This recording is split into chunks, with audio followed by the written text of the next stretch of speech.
At least temporarily, it did. Okay. The last halacha of Klal Chet talks about what happens when a person's parent says Lashon Hara and the child is listening. Or, so he says, Gam en chiluk be'ishur kabbalat Lashon Hara. When it comes to accepting Lashon Hara, there is no difference. Ben imu shomea me'anashim acherim, whether he heard it from other people, or me'aviv ve'imo ve'anshe beto, or from his mom, his father, other household members. V'yoter mizeh, matzinu betanad ve'eliyahu, we see in the Sefer Tanad ve'eliyahu, she'im ro'eh adam le'aviv ul'imo, she'medabrim devarim yeterim. If somebody sees his father or mother speaking inappropriate words, kegon lashon hara, like lashon hara, ve'kadome, or similar, levad shemushar shelo lekabel divrehem, aside from the fact that they're not allowed to accept, this son or daughter is not allowed to accept what they heard from their parents. Elahu tzarich gam ken limnoa otam mizeh. He is required to stop them from speaking this way. So I know what you're thinking, but it's my parents, right? How do I go about that? It's a very delicate line.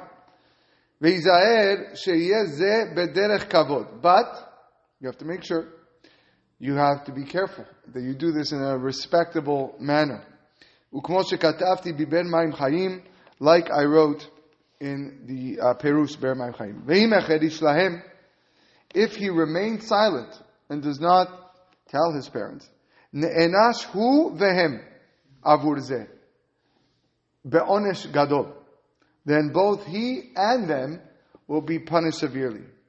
Ve'amrinam be'masechet Shabbat, it says in Masechet Shabbat, Kol mi sheyesh lo limchot be'anshe beto, whoever is capable of protesting members of his family and doesn't do so, nitpas le'atid lavo al anshe beto, is destined to be punished for the transgression of his household in the future. Al ken yeh adam ragil tamid bebeto, a person should make it a constant practice lehochiach be'inyanim elu, to reprove his family in these matters. Verak belashon raka, but it has to be done in mild language. Ulhatzia lifneem et godel ha'onesh sheyeh avur zeh le'atid lavo, by telling them what the great punishment will be meted to them in the world to come for a person who transgresses lashon hara. Vegodel ha'sachar lemi shenizhar mizeh, and the great reward that is waiting for a person who is careful to avoid this. Uvyoter yizaher be'atzmo le'olam. Most importantly, he has to be careful about his own personal conduct. Shelo yishmeu anshe habayit mipiv shum divrei gnai al havero, to make sure that his members of his house do not hear anything derogatory from his mouth about another person. Ki im hu be'atzmo ya'avor al zeh, for if one violates lashon hara, levad ha'isur me'atzmo, aside from the personal sin, hu gam ken kilkul gadol le'inyan zeh. The hypocrisy is huge, because here you are as the head of the household trying to educate your family, okay, not to speak lashon hara, and now you won't be able to. Kishuv lo yeh lo shum pitchon pe limno otam mizeh. Why would they listen to you if you yourself are speaking lashon hara? Ve'al pi harov, and in general, teluya hanhagat anshe habayit beinyanim kaelu, the conduct of the household members regarding these matters, achar hanagat bal habayit be'atzmo, they follow the head of the house. So if the head of the house is the father, so that everyone's looking at the father. He needs to be the role model, and not God forbid, the father saying things and doing things that his kids are going to follow. Alken tzarich be'atzmo lizaher bazeh ad me'od. Therefore, a person needs to be careful very much. V'yetov lo bazeh ubava. It will be good for him in this world and the next. So these are, again, sensitive topics when it comes to, especially when it comes to our parents and how to deal with it. I'm a proponent of using the positive angle more than the negative angle. You know, it's always uncomfortable when you have to, speak to your parents about something that they might not be doing correctly. And if you need to do it, it's always better to go about it that this is the reward that you get for not speaking Lashon Hara. Rather than, if you say this, yeah, you're going to be punished with a severe punishment. That usually doesn't go so well, especially in today's generation. So everyone's got to know their line and do it in a respectful way. All right, so that concludes Klal Chet. And as he always does, at least in this sefer, they bring a summary of the whole klal. So here are the following 8 main ideas that we learned over the past few weeks. Number 1, it is forbidden to speak Lashon Hara about any upstanding Jewish person, amitecha, meaning someone that falls in your category of your nation. That includes A, a relative, even if the disparaged relative will not be upset at the speaker. B, a minor, even if it will cause him harm or distress. C, you're not allowed to speak about an Ama'aretz, that's an ignoramus. If one disparages a Torah scholar, it's much more worse. And D, a deceased person. Okay? That's a rabbinic ban. Certainly if you speak ill of a Torah scholar, much worse.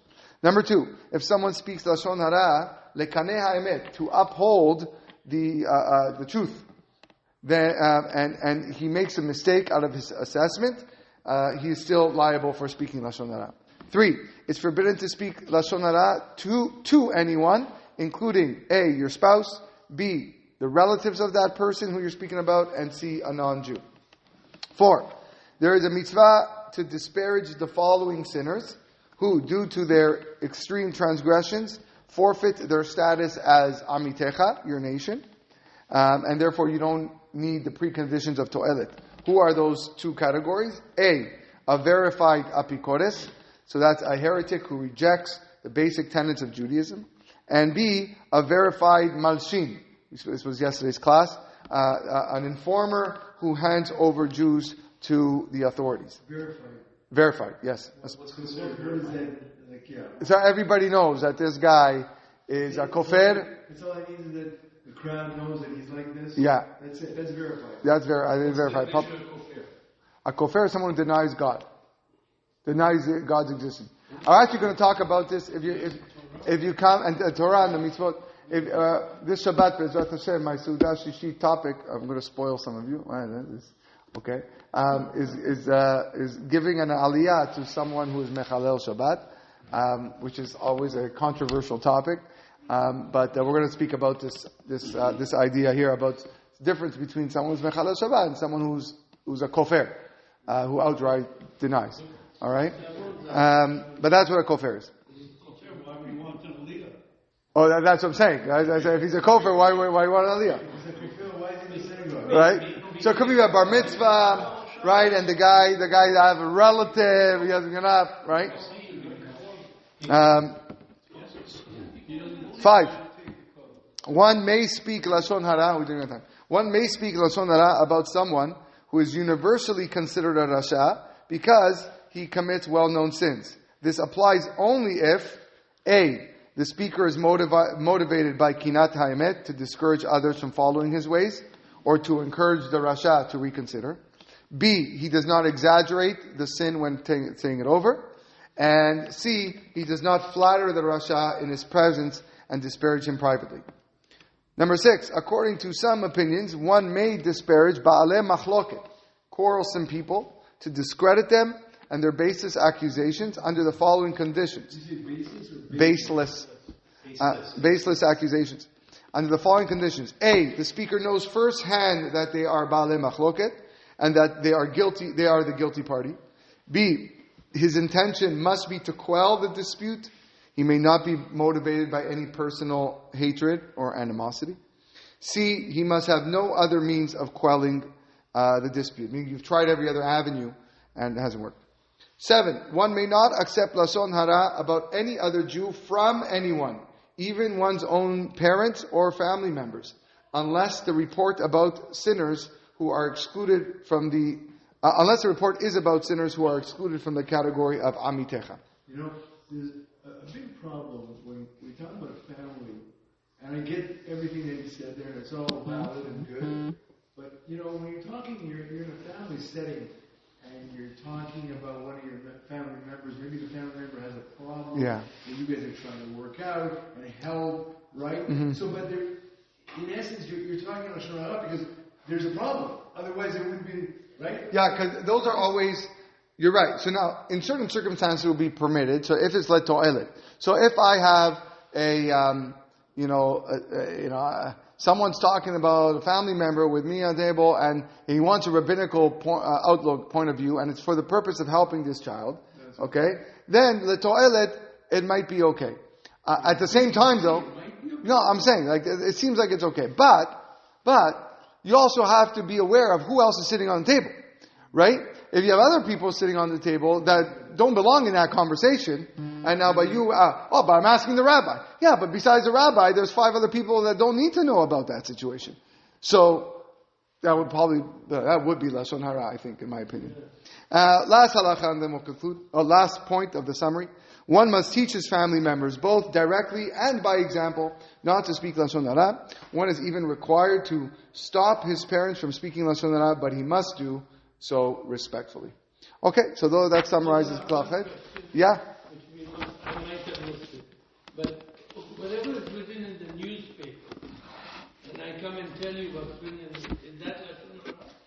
It could be. So I think we answered it that newspaper is public knowledge. So, The caveat to that is that the newspaper sometimes is wrong. So if it's wrong, we're not talking about an opinion, an editorial of some. You don't always know what's wrong. So make sure.